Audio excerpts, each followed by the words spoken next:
പ്രിയപ്പെട്ട രക്ഷിതാക്കളെ, വിദ്യാർത്ഥികളെ, ഓരോ വർഷത്തെയും +2 പബ്ലിക് എക്സാമിൻ്റെ റിസൾട്ട് പുറത്തു വരുമ്പോൾ പല സ്കൂളുകളെയും കുട്ടികൾ പറയാറുണ്ട്, അയ്യോ സാറേ, ഞങ്ങൾ ആഗ്രഹിക്കുന്ന കോഴ്സിനും കോളേജിലും അഡ്മിഷൻ കിട്ടാൻ ഈ മാർക്ക് മതിയാവാതെ വരുമല്ലോ. എന്നാൽ ഫിൻവേഴ്സ് ക്ലാസ്സസിലൂടെ പഠിക്കുന്ന ഒരു കുട്ടിക്ക് ഒരിക്കലും അങ്ങനെ സങ്കടപ്പെടേണ്ടി വരാറില്ല. കാരണം ഫിൻടെസ്റ്റ് 2 എന്ന വലിയൊരു ഓപ്പർച്യൂണിറ്റി കടന്നിട്ടാണ് അവൻ സെക്കൻഡ് ടെർമിനൽ എക്സാമും തുടർന്ന് വരുന്ന പബ്ലിക് എക്സാമും എഴുതുക. ഫിൻടെസ്റ്റ് 2-ന് ഒരു വിദ്യാർത്ഥി എത്ര പ്രാധാന്യം കൊടുക്കുന്നോ അതിനനുസരിച്ചായിരിക്കും ആ കുട്ടിയുടെ +2 ബോർഡ് എക്സാമിൻ്റെ റിസൾട്ട്. ഇത് ഒരു വർത്തമാനമല്ല. കഴിഞ്ഞ 6 വർഷമായി ഫിൻവേഴ്സ് ക്ലാസസ് മലപ്പുറം ജില്ലയിൽ തന്നെ +2 റിസൾട്ടിൽ ഏറ്റവും മുന്നിലെത്തിച്ചതിൽ ഫിൻടെസ്റ്റ് 2-നോളം പ്രാധാന്യം മറ്റൊന്നില്ല. ഫിൻടെസ്റ്റ് 2-ന്റെ റീഷെഡ്യൂൾ ചെയ്ത പുതിയ തീയതി പ്രഖ്യാപിക്കുന്നതിന് വേണ്ടി സ്റ്റാഫ് സെക്രട്ടറിയും കരുവാരക്കുണ്ട് ബ്രാഞ്ചിന്റെ ഡയറക്ടറുമായ അഫ്സൽ സാറിനെ സ്നേഹപൂർവ്വം ക്ഷണിക്കുന്നു. അപ്പോൾ മക്കളെ, നമ്മൾ കാത്തിരുന്ന സെക്കൻഡ് മെഗാ ടെസ്റ്റ് അതിൻ്റെ പ്രഖ്യാപനവുമായിട്ടാണ് ഞാൻ നിങ്ങളുടെ മുന്നിൽ വന്നിരിക്കുന്നത്. കിഴക്കൻ എറണാകുളത്തിലെ ഒരു 60-70ഓളം സ്കൂളുകളിൽ നിന്ന് വരുന്ന ഒരു വലിയ ശതമാനം കുട്ടികൾ തമ്മിൽ മാറ്റിവെക്കുന്ന വലിയ പരീക്ഷയുടെ ഡേറ്റ് നേരത്തെ ഫിക്സ് ചെയ്തായിരുന്നു. നമ്മൾ ഏകദേശം 2-ാം തീയതി ഒക്ടോബർ 2-ന് നമ്മൾ പറഞ്ഞതായിരുന്നു. അതൊന്ന് റീഷെഡ്യൂൾ ചെയ്തതിനെ കുറിച്ചാണ് ഇപ്പോൾ ഞാൻ പറയുന്നത്. കാരണം ഈ സ്കൂളുകളിൽ നടക്കുന്ന കലാമേളകൾ, സ്പോർട്സ്, അതുപോലെ തന്നെ സബ് ജില്ല തുടങ്ങിയ ഒരുപാട് പ്രോഗ്രാമുകളായതുകൊണ്ട് തന്നെ പല രക്ഷിതാക്കളും വിളിച്ച് കുട്ടികൾക്ക് പഠിക്കാനുള്ളൊരു സമയം നമുക്ക് നിങ്ങൾ അനുവദിച്ചു തരണമെന്ന് പറഞ്ഞതുമായി ബന്ധപ്പെട്ടാണ് നമ്മൾ കുറച്ച് നീട്ടിക്കൊണ്ട് ഒരു പോസ്റ്റ് പോണ്ട് ചെയ്തിട്ടുള്ളത്. ആ എക്സാമിൻ്റെ ഡേറ്റുകളാണ് നമുക്കൊന്ന് നോക്കാം. ഓക്കെ, നോക്കൂ, ഒക്ടോബർ 25 സാറ്റർഡേയിലാണ് പരീക്ഷ തുടങ്ങുന്നത്. ഒക്ടോബർ 25, നവംബർ 1, നവംബർ 8, നവംബർ 15 ഇങ്ങനെയുള്ള ഡേറ്റുകളിലാണ് നമ്മളിപ്പോൾ പരീക്ഷ ഷെഡ്യൂൾ ചെയ്തിട്ടുള്ളത്. ഇനി ടോട്ടൽ 60 മാർക്കിനായിരിക്കും പരീക്ഷ. എല്ലാവരും ശ്രദ്ധിക്കണം. കഴിഞ്ഞ ഫിൻടെസ്റ്റിൽ നമ്മൾ 40 മാർക്കിനായിരുന്നെങ്കിൽ ഇത് 60 മാർക്കിനായിരിക്കും പരീക്ഷ നടക്കുന്നത്. അങ്ങനെ ഏകദേശം ഒരു 240 മാർക്കിന് ഈ പരീക്ഷ നടക്കും. ബാക്കി വരുന്ന 300 മാർക്കിന്റെ ബാക്കി നമ്മൾ പരിഗണിക്കുന്ന ഭാഗങ്ങളെ കുറിച്ചൊക്കെ നമുക്ക് പറയാനുണ്ട്. എല്ലാവരും ശ്രദ്ധിക്കുക കേട്ടോ.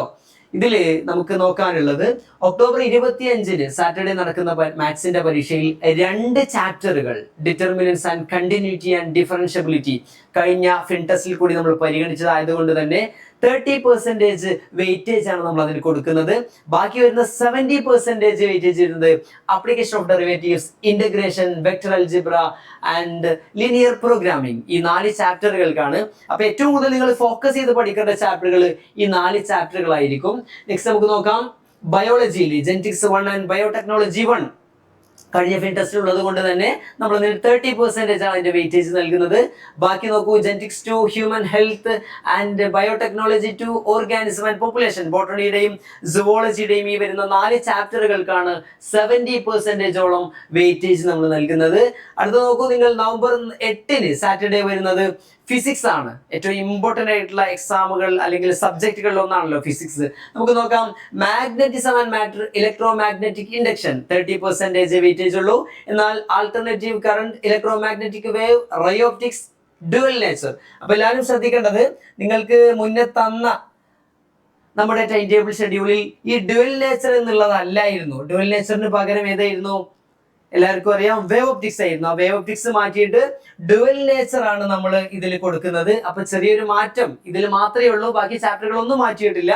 70% ആണ് ഫിസിക്സിൽ ബാക്കി വരുന്ന വെയിറ്റേജ്. ഓക്കെ, നോക്കൂ. നെക്സ്റ്റ് അവസാനത്തെ പരീക്ഷ കെമിസ്ട്രി ആണ്. Chemistry, okay, electrochemistry and chemical kinetics, ഈ 2 ചാപ്റ്ററുകൾക്കും 30% വെയിറ്റേജ് വരുന്നുള്ളൂ. ബാക്കി വരുന്ന d and f block elements, coordination compound, haloalkanes and alcohols, ഈ 4 ചാപ്റ്ററുകൾക്കാണ് 70% നമ്മൾ വെയിറ്റേജ് കൊടുക്കുന്നത്. അപ്പോൾ അതെല്ലാവരും ശ്രദ്ധിക്കണം. അപ്പോൾ 70% വെയിറ്റേജ് വരുന്ന ചാപ്റ്ററുകളാണ് കൂടുതൽ ഫോക്കസ് ചെയ്ത് നമ്മൾ പഠിക്കേണ്ടത്. ചെറിയൊരു മാറ്റം നമ്മളിവിടെ പറഞ്ഞു, ഡ്യുവൽ നേച്ചർ ആണ്. അപ്പൊ എല്ലാവരും ശ്രദ്ധിക്കുക. വേവ് ഒപ്റ്റിക്സ് ആയിരുന്നു നമ്മളെ നേരത്തെ ടൈം ടേബിൾ ഉണ്ടായിരുന്നത് ഫിസിക്സിൽ. അതിൽ ചെറിയൊരു ചേഞ്ച് മാത്രമേ വരുന്നുള്ളൂ. ബാക്കിയിലൊന്നും നമുക്ക് മാറ്റില്ല. ഇനി ഏറ്റവും അധികം ശ്രദ്ധിക്കേണ്ടത്, മൊത്തം 240 മാർക്കാണ് ഈ വരുന്ന സബ്ജക്റ്റുകൾക്കായിട്ട് നമ്മൾ നൽകുന്നത്. അതിന് ഒപ്പം തന്നെ നോക്കൂ, അറ്റൻഡൻസ് കഴിഞ്ഞ ഫിൻടെസ്റ്റിൽ നമ്മൾ പരിഗണിച്ചതാണ്. എന്നിരുന്നാലും ഇതിൽ ഒന്നുകൂടി നമ്മൾ ശക്തമായിട്ട് പരിഗണിക്കുന്നു. നവംബർ 15 വരെ നമ്മളുടെ ക്ലാസ്സുകൾ അറ്റൻഡ് ചെയ്ത അറ്റൻഡൻസ് പരിഗണിച്ചുകൊണ്ട് 20 മാർക്കാണ് അതിന് ടോട്ടൽ മാർക്ക് അറ്റൻഡൻസ് നൽകുന്നത്. നോട്ട് ബുക്ക് 15 ചാപ്റ്ററുകളുടെ നോട്ട് ബുക്ക്. ഒരുപാട് കുട്ടികളുടെ ഒരു പ്രശ്നമാണ് നോട്ട് ബുക്ക് നമ്മൾ സബ്മിറ്റ് ചെയ്യാൻ പറഞ്ഞാൽ വലിയ മടി കാണിച്ചിട്ട് നിങ്ങൾ സബ്മിറ്റ് ചെയ്യാതെ നിൽക്കുന്നത്. അപ്പൊ എല്ലാ കുട്ടികളും പെട്ടെന്ന് തന്നെ കൊണ്ടുപോയിട്ട് അടുത്ത ക്ലാസ്സിൽ തന്നെ നോട്ട് ബുക്ക് ഒക്കെ സബ്മിറ്റ് ചെയ്യുക. ടോട്ടൽ 20 മാർക്കിനാണ് നോട്ട് ബുക്കിന് നമ്മൾ മാർക്ക് മൊത്തത്തിൽ കൊടുക്കുന്നത്. ക്ലാസ് ടെസ്റ്റുകളും എല്ലാവരും ഒരു ദിവസം പോലും ലീവ് ആകാതെ കൃത്യമായി എക്സാമുകളിൽ അന്ന് ചാപ്റ്ററുകൾ ക്ലാസ് ടെസ്റ്റ് അറ്റൻഡ് ചെയ്യാം. അതിനും ടോട്ടൽ 20 മാർക്കാണ്. അങ്ങനെ 240 പ്ലസ് 20 പ്ലസ് 20 പ്ലസ് 20 300 മാർക്കിലായിരിക്കും നമ്മുടെ ഫിൻ ടെസ്റ്റ് 2 നടക്കുന്നത്. അപ്പൊ അതുമായി ബന്ധപ്പെട്ട് ഇനി ബാക്കിയുള്ള കാര്യങ്ങൾ നമ്മുടെ ഫിൻ ടെസ്റ്റിന്റെ അല്ലെങ്കിൽ എക്സാം കൺട്രോളറായിരുന്ന മനോജ് സാറ് നിങ്ങളോട് സംസാരിക്കും. അതിന്റെ സമ്മാനങ്ങളെ കുറിച്ചും മറ്റുമൊക്കെ പറയാൻ വേണ്ടിയിട്ട് സാറ് വരുന്നതാണ്. അപ്പോൾ ഏറ്റവും മികച്ച രീതിയിൽ തന്നെ നിങ്ങൾ പരീക്ഷ അറ്റൻഡ് ചെയ്യുക. കാരണം പബ്ലിക് എക്സാമിന്റെ റിസൾട്ട് എന്താണോ അത് തന്നെയായിരിക്കും ഇതിന്റെ റിസൾട്ട്. ഇതുവരെയുള്ള അനുഭവങ്ങളൊക്കെ അങ്ങനെ തന്നെയാണ്. നിങ്ങളുടെ കളി തമാശകളൊക്കെ മാറ്റി വെക്കുക. നമ്മുടെ മുന്നിൽ ഫോക്കസ് ആയിരിക്കേണ്ടത് ഈ ഫിൻ ടെസ്റ്റും പബ്ലിക് എക്സാമും തന്നെ ആയിരിക്കണം. അപ്പോൾ ഓൾ ദി ബെസ്റ്റ്. എല്ലാവർക്കും വിജയാശംസകൾ നേരുന്നു. പ്രിയപ്പെട്ട വിദ്യാർത്ഥികളെ, രക്ഷിതാക്കളെ, നേരത്തെ നമ്മുടെ അക്കാഡമിക് കോർഡിനേറ്ററും അതുപോലെ തന്നെ സ്റ്റാഫ് സെക്രട്ടറിയും നമ്മുടെ മെഗാ ടെസ്റ്റുമായി ബന്ധപ്പെട്ടുകൊണ്ട് അല്ലെങ്കിൽ ഫിൻ ടെസ്റ്റുമായി ബന്ധപ്പെട്ടുകൊണ്ടുള്ള എല്ലാ കാര്യങ്ങളും പറഞ്ഞു. അതിന്റെ പ്രാധാന്യം, അതുപോലെ തന്നെ എന്ന് നടത്തും, എങ്ങനെയൊക്കെ നടത്തും എന്നുള്ള കാര്യങ്ങളൊക്കെ വിശദമായി പറഞ്ഞു. അതുപോലെ തന്നെ എല്ലാ ബ്രാഞ്ചിലുമുള്ള ഡയറക്ടർമാരും അഡ്മിൻ സ്റ്റാഫും ഒക്കെ നിങ്ങളുടെ ക്ലാസ്സിൽ ഡെയിലി എന്ന നിലയ്ക്ക് തന്നെ പറയുന്നുണ്ടാവും. അപ്പോൾ അതുകൊണ്ട് തന്നെ ഇനി കൂടുതൽ അതിന്റെ പ്രാധാന്യത്തെക്കുറിച്ച് പറയേണ്ടതില്ല. പക്ഷെ അതോടൊപ്പം തന്നെ എനിക്ക് പറയാനുള്ളത്, നമ്മൾ വെറുതെ ഒരു പരീക്ഷ നടത്തുകയല്ല, ഒരു ബെസ്റ്റ് സ്റ്റുഡന്റിനെ തിരഞ്ഞെടുക്കുകയാണ്. അതിപ്പോൾ നേരത്തെ അധ്യാപകർ സൂചിപ്പിച്ചു, വെറും എഴുത്തു പരീക്ഷ മാത്രമല്ല, നോട്ട്, അതുപോലെ തന്നെ അറ്റൻഡൻസ്, അതുപോലെ തന്നെ എല്ലാ കാര്യങ്ങളും, ഓരോ കാര്യം നോക്കേണ്ട ആവശ്യമില്ല, എല്ലാ കാര്യങ്ങളും നോക്കി വളരെ കൃത്യമായിട്ടാണ് ഇതിലെ തെരഞ്ഞെടുപ്പ് നടക്കുന്നത്. ഏറ്റവും നല്ല അല്ലെങ്കിൽ ബെസ്റ്റ് സ്റ്റുഡന്റിനെ തിരഞ്ഞെടുക്കുക എന്നുള്ളതാണ്. നേരത്തെ സൂചിപ്പിച്ചു, ഫിൻ ടെസ്റ്റ് എന്ന് പറയുന്നത് വെറുതെ ഒരു പരീക്ഷ മാത്രമല്ല, അവർ ഓരോ കാര്യത്തിനും നമ്മുടെ ഫിനിക്സിൽ ചേർന്നത് മുതൽ, അല്ലെങ്കിൽ ഇപ്പോൾ പ്രത്യേകിച്ചും സെപ്റ്റംബർ, ഒക്ടോബർ, നവംബർ മാസങ്ങളിലൊക്കെ തന്നെ കുട്ടികൾ എല്ലാവരും പിന്നോട്ട് പോകുന്നതാണ്. പക്ഷേ നമ്മുടെ ഫിൻവേഴ്സിലെ കുട്ടികൾ ഒരിക്കലും പിന്നോട്ട് പോവില്ല. ഓരോ ദിവസവും അല്ലെങ്കിൽ ഓരോ ആഴ്ചയും കറക്റ്റായി പരീക്ഷയൊക്കെ എഴുതി മുന്നോട്ട് പോവാണ്. അതുകൊണ്ട് തന്നെ അതിൻ്റെ വാല്യുവേഷനും അതുപോലെ തന്നെ അതുമായി ബന്ധപ്പെട്ട എല്ലാ കാര്യങ്ങളും കൃത്യമായിട്ടാണ് നടപ്പിലാക്കുക. അത് കഴിഞ്ഞാൽ നിങ്ങൾക്ക് തന്നെ കഴിഞ്ഞ മെഗാ ടെസ്റ്റിനെ അല്ലെങ്കിൽ ഫിൻ ടെസ്റ്റിനെ അറിയാം, ഏറ്റവും നല്ല വിദ്യാർത്ഥികളെ തന്നെയാണ് തിരഞ്ഞെടുത്തത്. നിങ്ങൾക്ക് എല്ലാവർക്കും അറിയാം. ഇനിയും അതെ. പക്ഷേ ഇപ്രാവശ്യം ഒന്നുകൂടി അതിൻ്റെ മത്സരം കൊഴുക്കും. കാരണം എല്ലാവരും കൂടുതൽ കുട്ടികൾ മത്സരത്തിൽ വന്നുകൊണ്ടിരിക്കുകയാണ്. ഞാൻ എല്ലാ ഡയറക്ടർമാരുമായി സംസാരിച്ചപ്പോൾ എനിക്ക് മനസ്സിലായത് എല്ലാ ബ്രാഞ്ചിലെ കുട്ടികളും വളരെയധികം തയ്യാറായിട്ടുണ്ട് എന്നുള്ളതാണ്. ഇത് കേൾക്കുമ്പോൾ നിങ്ങൾ ആരെങ്കിലും തയ്യാറായിട്ടില്ലെങ്കിൽ അവരൊക്കെ ഏറ്റവും പെട്ടെന്ന് തന്നെ നിങ്ങൾ മുന്നോട്ട് കടന്നു വരിക. ഒരുപാട് കഴിവുള്ള കുട്ടികൾ നമുക്കുണ്ട്. അതുകൊണ്ട് തന്നെ മത്സരം കൊഴുക്കും. 1ാം സമ്മാനം ഒരാൾക്കേ നമ്മൾ കൊടുക്കുകയുള്ളൂ എന്നുള്ളതാണ്. എന്ന് പറഞ്ഞാൽ അത്രയും കർക്കശമായ രീതിയിൽ തന്നെ ആയിരിക്കും അതിൻ്റെ വാല്യുവേഷൻ നടക്കുക. അപ്പോൾ നിങ്ങളെല്ലാവരും കൃത്യമായി പരീക്ഷയ്ക്ക് നേരത്തെ തന്നെ, ഇന്ന് മുതൽ തന്നെ നേരത്തെ തന്നെ നമുക്ക് ടൈം ടേബിളും കാര്യങ്ങളൊക്കെ തന്നിട്ടുണ്ട്.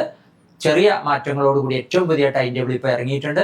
അപ്പോൾ അത് പ്രകാരം ഓരോ നിമിഷവും വിലപ്പെട്ടതാണ്, ഓരോ സെക്കൻഡും വിലപ്പെട്ടതാണ്. നിങ്ങളുടെ ഡയറക്ടർമാരും അഡ്മിൻ സ്റ്റാഫും ഒക്കെ ഒരുങ്ങിയിട്ടുണ്ട്.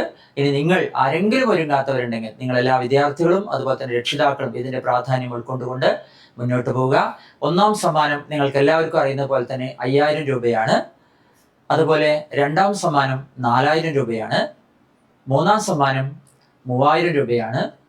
4ാം സമ്മാനം 2000 രൂപയും 5ാം സമ്മാനം 1000 രൂപയുമാണ്. കഴിഞ്ഞ തവണ ഇങ്ങനെയൊക്കെ പറഞ്ഞിട്ടും ഒന്നിലധികം കുട്ടികൾ ഉണ്ടായിരുന്നു 1ാം സമ്മാനവും 2ാം സമ്മാനവും അല്ലെങ്കിൽ 1ാം റാങ്കും 2ാം റാങ്കും ഒക്കെ. ഇത്തവണയും ചിലപ്പോൾ അതുണ്ടായേക്കാം. അതുകൊണ്ട് എല്ലാവരും നന്നായിട്ട് അരമാർക്കോ 1 മാർക്കോ ഒന്നും പോവാതെ എല്ലാ തരത്തിലും മുന്നോട്ട് വരാൻ ശ്രദ്ധിക്കുക. നേരത്തെ അക്കാഡമിക് കോർഡിനേറ്ററും അതുപോലെ തന്നെ അഫ്സൽ സാറ്, നമ്മുടെ സ്റ്റാഫ് സെക്രട്ടറി ഒക്കെ തന്നെ നിങ്ങളോട് സൂചിപ്പിച്ചു, ഒരു നോട്ടിന്റെ പേരിലും ഒരു പരീക്ഷയുടെ പേരിലും അല്ലെങ്കിൽ മറ്റെന്തെങ്കിലും ചെറിയ നിസ്സാരമായ കാര്യമാണെങ്കിൽ പോലും 1/2 മാർക്ക് പോലും നിങ്ങൾ ആരും കളയരുത്. നല്ല വാശിയോടുകൂടി ഇന്നു മുതൽ തന്നെ പഠിക്കാൻ തുടങ്ങുക. നമ്മൾ സാധാരണ പറയും, എല്ലാവരും പ്രൊക്രാസ്റ്റിനേഷൻ എന്ന് പറയുന്നൊരു വാക്കുണ്ട് ഇംഗ്ലീഷിൽ, അതായത് നീട്ടിവെക്കുക എന്നുള്ളതാണ്. ഇന്ന് ചെയ്യുന്നത് നമ്മൾ നാളേക്കോ അല്ലെങ്കിൽ അടുത്ത ദിവസത്തേക്കോ മാറ്റിവെക്കും. പക്ഷെ നല്ല കുട്ടികൾ, പഠിക്കുന്ന കുട്ടികൾ ചെയ്യുന്നത് നാളെ നടക്കാനുള്ളത് അല്ലെങ്കിൽ നാളെ ചെയ്യാനുള്ളത് ഇന്ന് ചെയ്യാൻ തീരുമാനിക്കുക. ഇന്ന് ചെയ്യുന്നത് ഇപ്പോൾ തന്നെ നടത്താൻ തീരുമാനിക്കുക. അങ്ങനെ നല്ലൊരു തീരുമാനത്തിൽ നിങ്ങൾ എല്ലാവരും എത്തട്ടെ. എല്ലാവർക്കും ആത്മാർത്ഥമായ പരീക്ഷാശംസകൾ. Thank you.